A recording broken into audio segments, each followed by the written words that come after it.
Welcome, welcome. I want to welcome you to today's reading, today's Parsha Re'eh. Before we get started, there is so much in this Parsha. In fact, it's one of the longest Parsha in the book of Devarim, I believe, in the entire Tanakh. But before we get started, I want to give you a little recap on last week's Parsha Ikev. In last week's Parsha, Moshe continued his closing address to the children of Israel, promising them that if they will fulfill the mitzvot of the Torah, they would prosper in the land they are about to conquer and settle in keeping with Elohim's promises to their forefathers.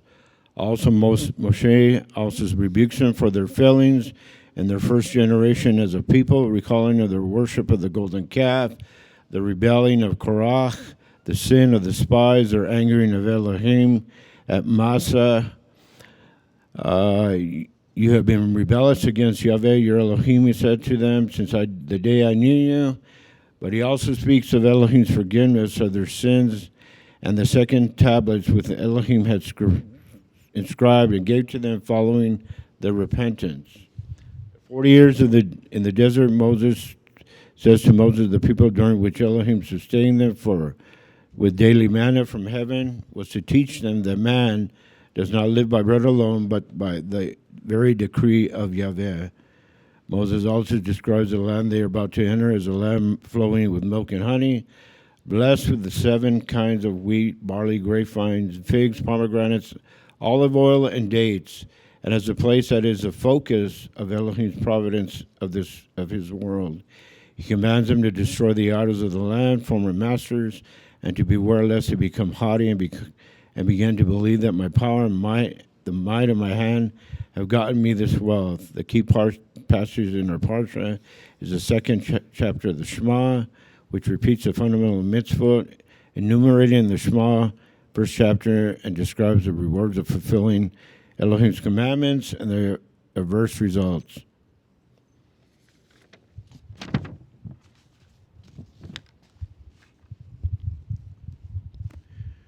To those that are viewing on YouTube, I'd like to welcome you. Welcome to this week's Parsha. Re'eh, which means, in the Hebrew, means to see, to behold, to look. In the verb, it means ra'ah, as I was saying earlier. It's like Moshe speaking to each individual personally. Again, this Parsha is one of the longest Parshas. It begins from Devarim, chapter 11, through chapter 16. Re'eh is actually the 47th Torah portion. Again, one of the longest. The Torah is divided into 54 parshot. Each weekly Torah portion takes its name from the first distinctive word in the Hebrew text.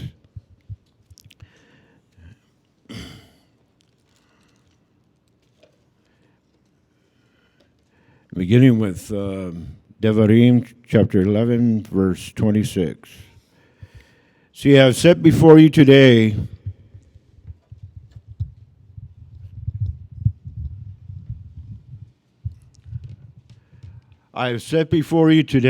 a blessing and a curse.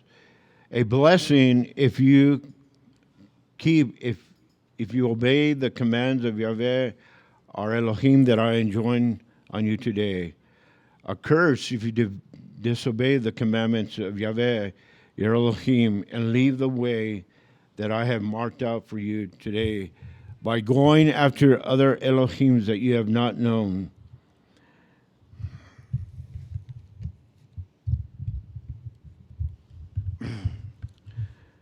The blessings and the curses are also found in Devarim chapter 28 And I'm going to be going through a lot of scripture references we may not be able to cover.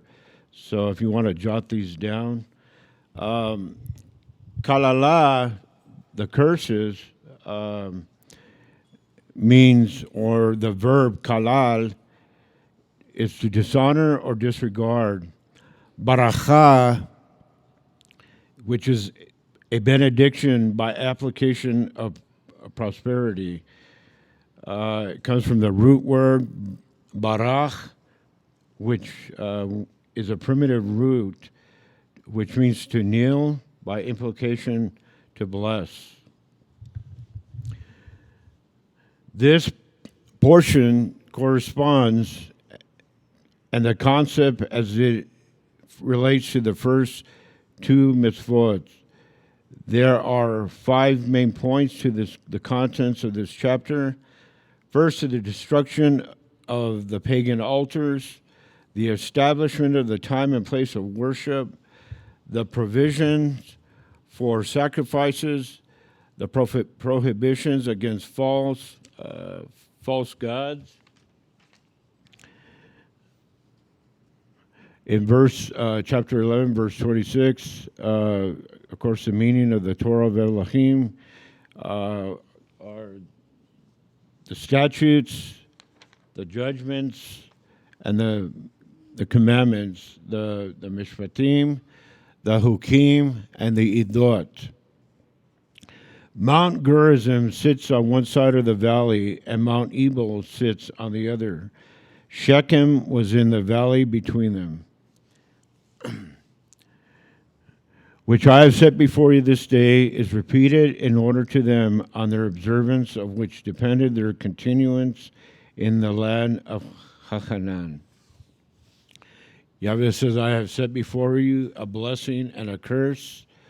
The blessing if you keep the mitzvot of Yahweh, a curse if you fail to keep the mitzvot of Yahweh. One thing about Adonai will not go against your will. In fact, the choice is yours. You can either choose to be blessed or you can choose to be cursed. Now, how many of us would like to be blessed or to receive the blessings of Adonai? Beginning with chapter 12, verses 4, the place of worship, the tabernacle, Yahweh's dwelling place, was located in Hachanan, where Adonai chose to dwell. The central importance of the tabernacle was in direct contrast to the multiple places where the Canaanites practiced their worship. Eventually, the tabernacle was brought to Jerusalem by King David, and you'll find that in 2 Samuel chapter 6, beginning with verse 12 through 19. There was only one tabernacle, and there was only one place. Over a course of time, Gilgal, Bethel, and Shiloh were temporary before the temple was built in Jerusalem. In our Parsha,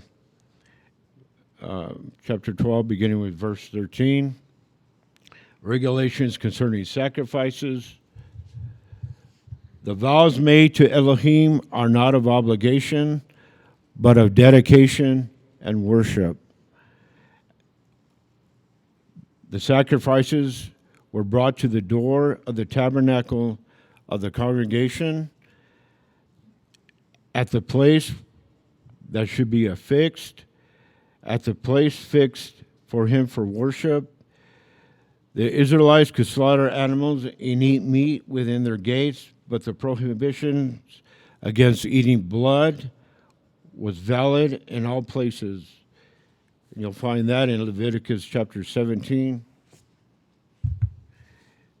In Leviticus chapter 17, Acts 15:20. Each of these subsections enlarges on the fact that there is no other Elohim. You'll find that in Deuteronomy chapter 6, verses 4 through 7. Moses begins by repeating his instructions concerning what to do with false worship. Beginning with chapter 12, verse 1. In the land, the immediate entry to the land of Canaan governs all that follows. In chapter 12, verse 2, you must destroy completely all the places where the nations you dispossess have served their Elohims on high mountains, on hills, under spreading trees. You must tear down their altars, smash their pillars, cut down their sacred poles, set fire to the carved images of their gods, and wipe out their names from the place. Utterly destroy. This duty was an implication in the fact, it was implicated in the first two commandments, you shall have no other Elohims before my face. And of course you'll find that in Exodus chapter 20, verses 1 through 5. The Canaanite sanctuaries were to be destroyed, were located in the places to believe have particular religious significance. Verses 3, their altars, their pillars, their graven images, these were all elements of pagan worship, which included human sacrifice. Verse 31. Against Canaan cults, chapter 12, beginning with verse 35. I'm sorry, beginning with verse 30.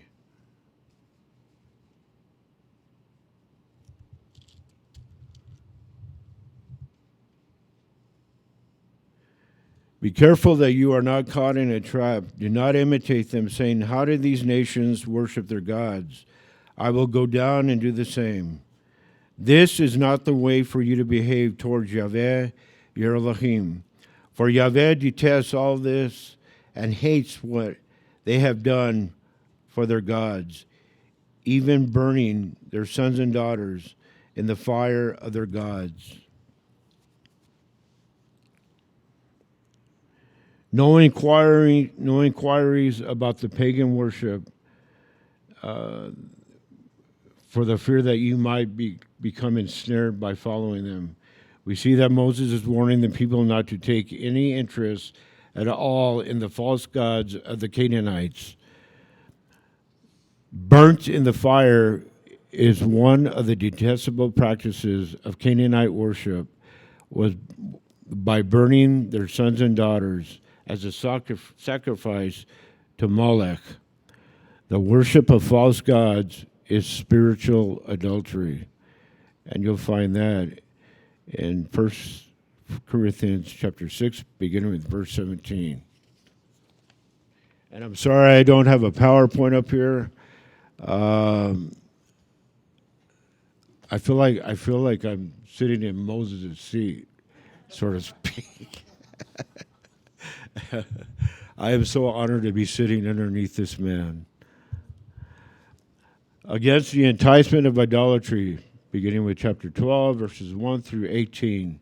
After the general prohibition of involvement in Canaanite worship, Moses discussed three ways in which the temptation of idolatry was likely to happen. One, through a false prophet. Second, through a family member. Third, through apostates.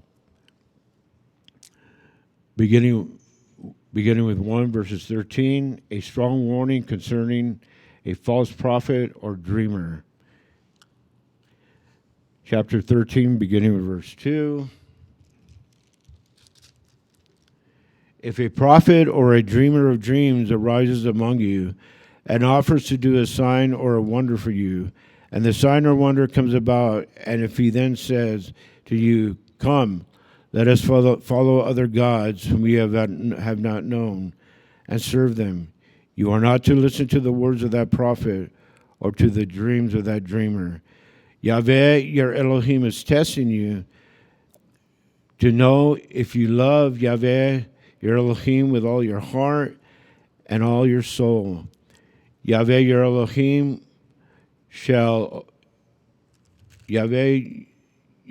you shall follow him, and you shall fear His commandments you shall keep. His voice you shall obey him. You shall serve him, and to him you shall cling. Yahweh in his sovereignty allowed the false prophets to entice the people to apostasy, to test the true disposition of their hearts. Giving thee a sign or wonder for the confirmation of his mission and doctrine. Moses had cautioned against the pearl that arise from the Canaanites. He cautions against the rise of idolatry among themselves. Against idolatrous practices. Two things are evident as to the practices.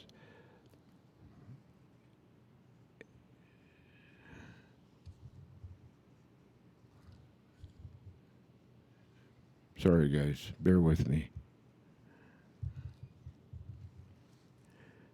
The laceration of the body with the consequent flow of blood was part of the mourning customs outside of Israel. The prohibition against cutting oneself and shaving were both related in pagan customs.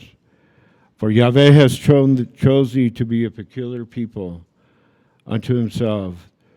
Their lives are to reveal the relationship with Yahweh, peculiar.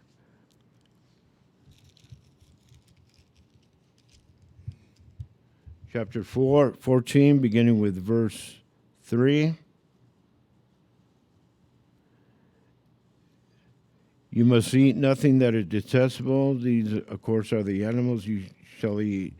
You will also find this in Leviticus chapter 11. The prohibition of boiling a kid in its mother's milk was a Canaanite practice. It had to do with the god of fertility and productivity. An abominable thing, anything impure and totally devoid of holiness. That word abominable. Yes, thank you, Victor. You ever got that feeling in the back of your throat where you just want to? I'll use the word regurgitate. Yeah. That is what the word abominable means. Something so detestable unto Yahweh.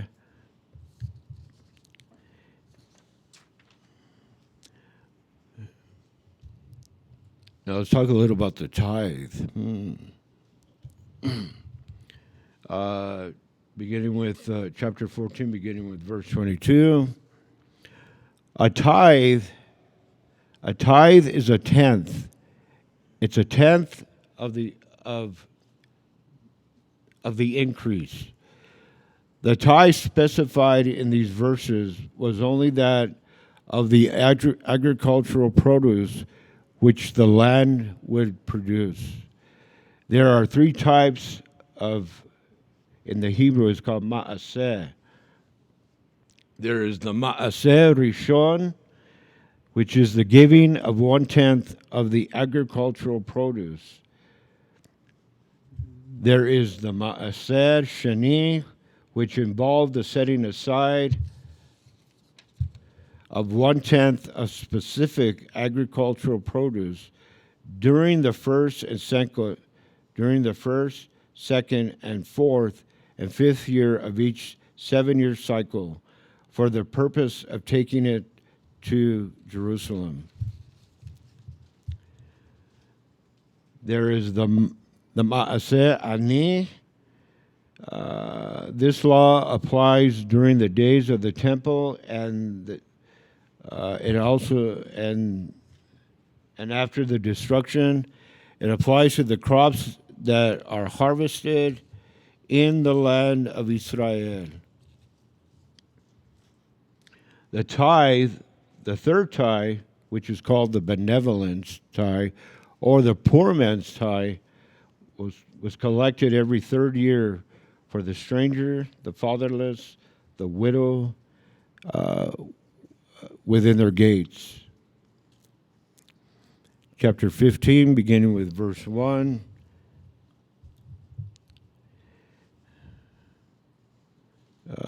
Beginning with verse 1, all the way to chapter 16, beginning with verse 17. At the end of every 7 years, you must grant a remission. It's called the 7-day observance. You also find that in Exodus chapter 23, beginning with verse 10 through 14.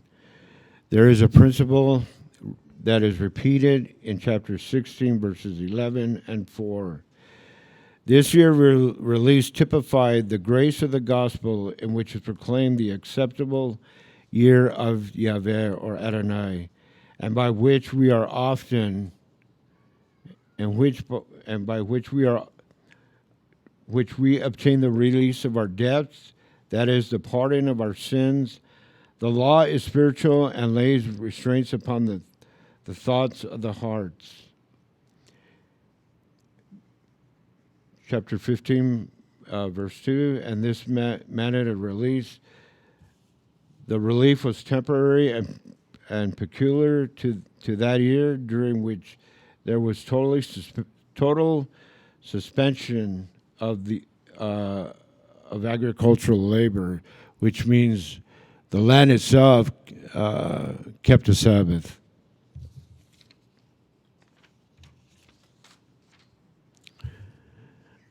This is a Sabbath for the land and also a Sabbath for the bowerer. It is a time when labor is to cease.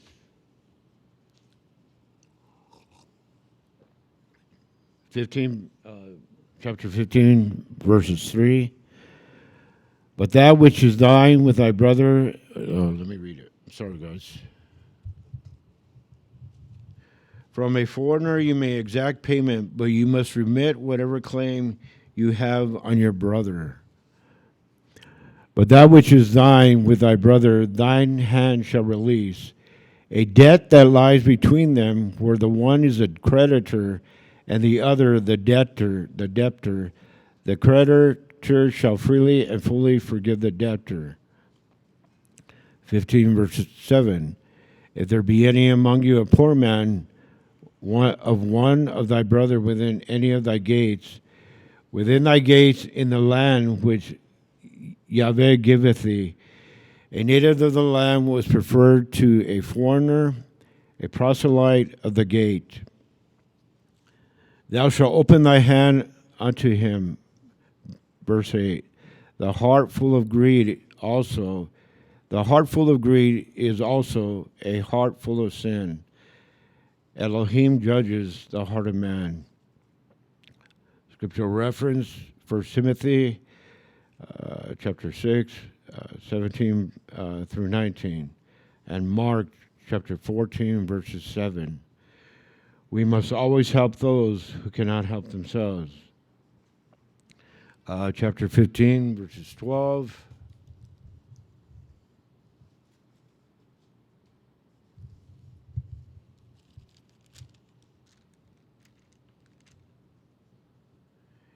If your fellow Hebrew man or woman is sold to you, he can serve you for 6 years. In the 7th year, you must set him free. And in setting him free, you must not let him go empty-handed.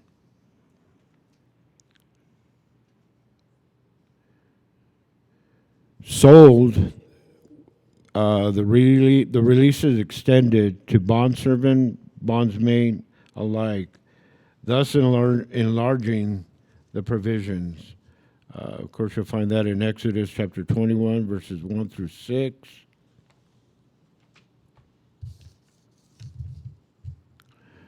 The firstborn.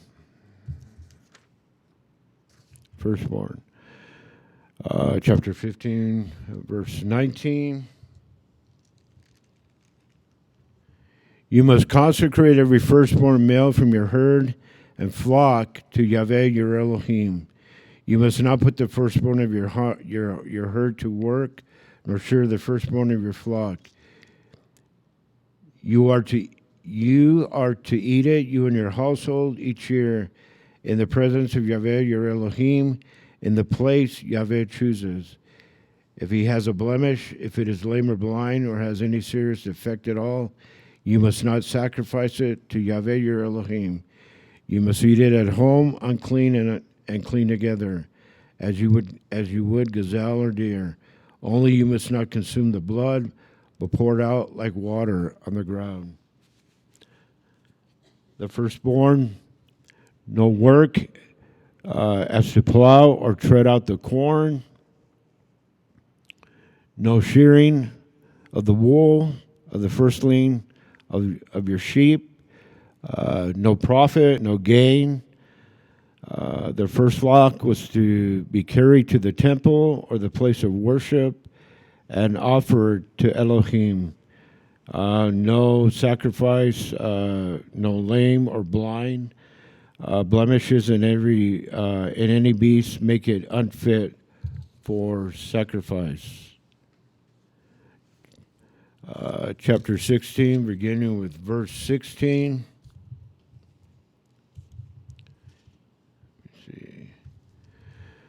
This has to do with the Shalosh Regalim, the Pilgrim Feast.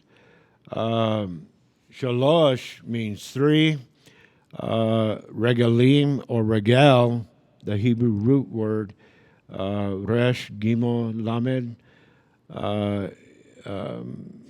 means foot. 3 times a year, all your menfolk are to appear before Yahweh, your Elohim, in the place that he chooses, at the feast of Hag HaMotzot, at the feast of Shavuot, at the feast of Sukkot.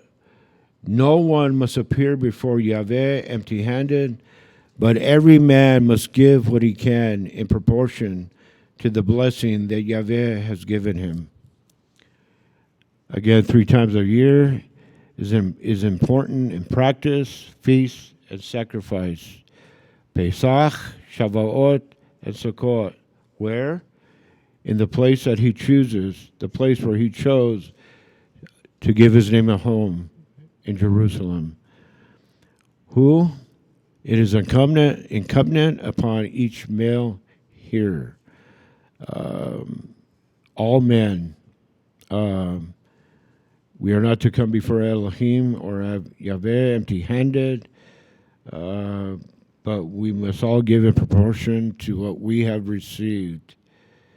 You'll find that there's a reference in 1 Corinthians chapter 16, verses 2. Since the festival celebrated the provision of Yahweh in the harvest, only giving this general rule that they should do according to their ability. The poor give less, and the rich give more. Boy, that was quick.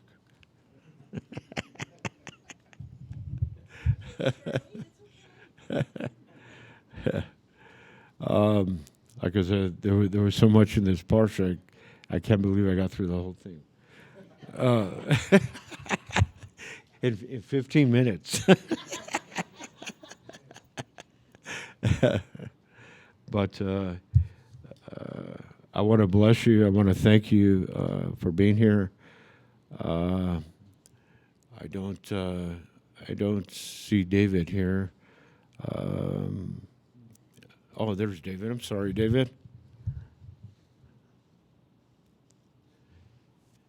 David will be reading from the Haftarah, which is the Nevi'im.